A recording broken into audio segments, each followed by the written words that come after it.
Hey guys, welcome back to Must See Films. My name is Darren, and today I want to talk about Stanley Kubrick. As a self-taught filmmaker, I'm always looking to share what I've learned by deconstructing films and studying great directors.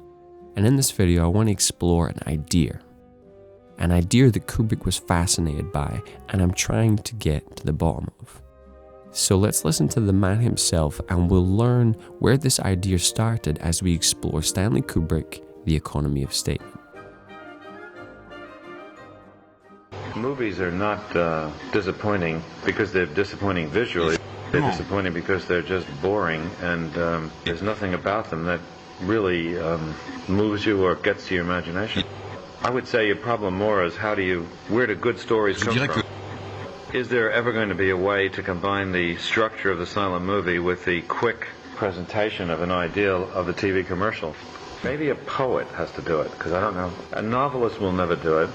A playwright will never do it, and if you're not a writer, you probably never do it. So somewhere, somebody has to be able to take the wonderful economical, structural possibilities of a silent movie with the tremendous power that a good TV commercial can generate on a topic in 30 seconds. I still think this would be the most exciting thing that happened since whoever it was cut the two first films together and realized you could have editing. You really need sort of like an editing of the mind, which hasn't happened. Just tell a story in a different way. Now, it's his passion for this idea and the potential of furthering the cinematic medium that drew me towards this concept. I brainstormed to try and figure out what do these two elements mean and what would this new form even look like. But that's all he ever said on the topic, and I was left with unsatisfied curiosity. Until recently, almost at the same time, I found two new sources that talked about this exact thing. Starting with the New York Times, which was captured in print a long time ago, but the full audio recording digs into it even more. Some of the most spectacular examples of film art, if you leave content out of it, are in the best TV commercials. Well, the ones that struck me, as I see, I get the pro football game sent over to me, and Michelov has done a series last year of kind of impression, people just having a good time with the editing and the photography, and just the visual stuff is, I think, is the most brilliant I've ever seen. Incredible cutting, 8-frame cuts, and just beautiful. And but where you realize in 30 seconds they've created an impression of something rather complex. And I haven't done it, that no one else has, is that the ultimate way of telling a film story would have more to do with TV commercials than it does to the way they are presently told. That the economy of statement and the kind of visual poetry, which actually, as I say, if you forget what they're doing, selling beer or something, it's really visual poetry that if you could ever actually tell a story with anything like that kind of approach, first of all, you could handle vastly more complex and subtle material. It's fascinating to hear him talk about this idea, but what exactly would it look like if Kubrick himself conducted a commercial? So, I want to show you very quickly a 5-second TV spot. Mm-hmm. Now you say, what can you do in 5 seconds on television? Okay. I want to show you just what Stanley cut, what Kubrick cut for us, on a 5-second television commercial, which is very interesting. All right, can you film that? It's very interesting. That one image. Oh. The Shining, Certificate X. Simple. 5 seconds, right? And you are reinforcing that message. Right. That one simple element in the film. It's done so beautifully by so many Japanese commercial directors. Looking at the television commercial, you know exactly what they're selling, because they have a great tradition of using the visual. Films don't need to talk at you. You see them. It's a wonderful, wonderful, wonderful way of working. I love the tone and atmosphere that can be created so quickly. but I wonder how these small moments would fit into a feature narrative. And for that matter, what use would a story be in this kind of format? What importance is a story?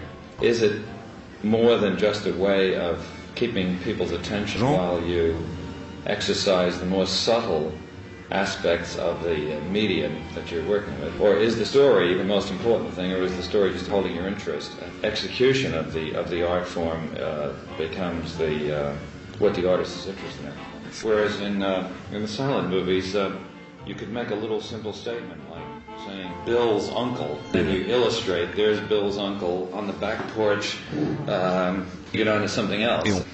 I would certainly like to make a movie which told a story differently than a series of scenes which in most movies could be told on the stage. I think that there's probably a much more cinematic way to do it, and it has much more to do with silent movies. I have a feeling that you could have a story that had much greater narrative scope. Certain things would merely be illustrated and other things would be dramatized. I mean, in most films, everything is dramatized. Nothing is just lightly illustrated and saves itself to decide which things need dramatic weight and which things could just be visually illustrated and just stated simply. I mean, only the silent films have done that, and TV commercials. 30 seconds, a point is made. With all this reference to silent movies, let's hear what Charlie Chaplin would say on this idea of story. Nothing can transcend human personality. You know, a story is all secondary, is purely a background in which this precious thing called personality functions. That's my belief. That's my concept of pictures. The idea of getting somebody that has personality, distinction, somebody that the people can look at and identify themselves with. It's all for the purpose of exploiting that personality. That's all. That's what a story does. In other words, the story is the framework in order to bring out and make luminous the personality. At first I thought broadening the scope of a narrative meant including more plot, but now I think it's not about increasing the volume, it's about the depth of engagement. So this is my take on the subject. By using the high craft of a commercial or music video, you can very quickly convey an impression with an economy of statement, using pure visual storytelling, and this broadens the narrative beyond the surface level of a stage play and deepens the experience for an audience by using that medium of cinema to communicate in a much more powerful way. So feature-length films would have regular scenes when dramatic weight was needed, but would also include scenes of this nature that exercise the more subtle aspects of the medium. Real explosion will come when someone finally liberates the narrative structure. My favorite example of this in a Kubrick film is the mostly silent scene from Barry Lyndon. The lack of dialogue adds to the tension and the character's attraction, but for the audience this atmosphere is heightened by the very slow and deliberate pacing, which crescendos to this peak of emotion using only the effective use of music and visual storytelling. And if you've seen this film, you know the magic that was created in this moment. And it's these kind of moments of pure cinema that communicate something beyond the words of a script and go into that transcendent place which Kubrick understood. And it's one of the main reasons why I love movies. Doom, shoo-beam da doom, shoo-ding doom, shoo-ding da doom. There's a man, doom-ding doom, shoo-beam da doom, shoo-ding, living in London town, shoo-beam da doom, shoo-beam da doom, shoo-ding da doom. Makes movies, shoo-beam da doom, shoo-beam da doom. He's world renowned, shoo-beam da boom, shoo-beam da boom, shoo-beam da boom. Yes, he's really got the fame. Stanley Kubrick is his name. He does it all. Hey guys, thank you for watching this video on this idea I've been fascinated with for a long time. Now I'll be in the comments below if you want to share film examples of ideas that you think tap into this idea. And after a week of this video being out, I'm going to choose the best comment and send them this book on Stanley Kubrick's philosophy. There is two ways you can support this channel if you would like to. The first is by subscribing, the second is through my Patreon channel, which will be in the link in the description below. If you've enjoyed the topics in this video, I would suggest either my video on Stanley Kubrick, The Life of an Artist, which is everything I could find out about the man, or How Cinema Makes Me Feel, which is about this idea of pure cinema. And that's it. Thank you for watching. I'll see you in the next video for Phantom Thread.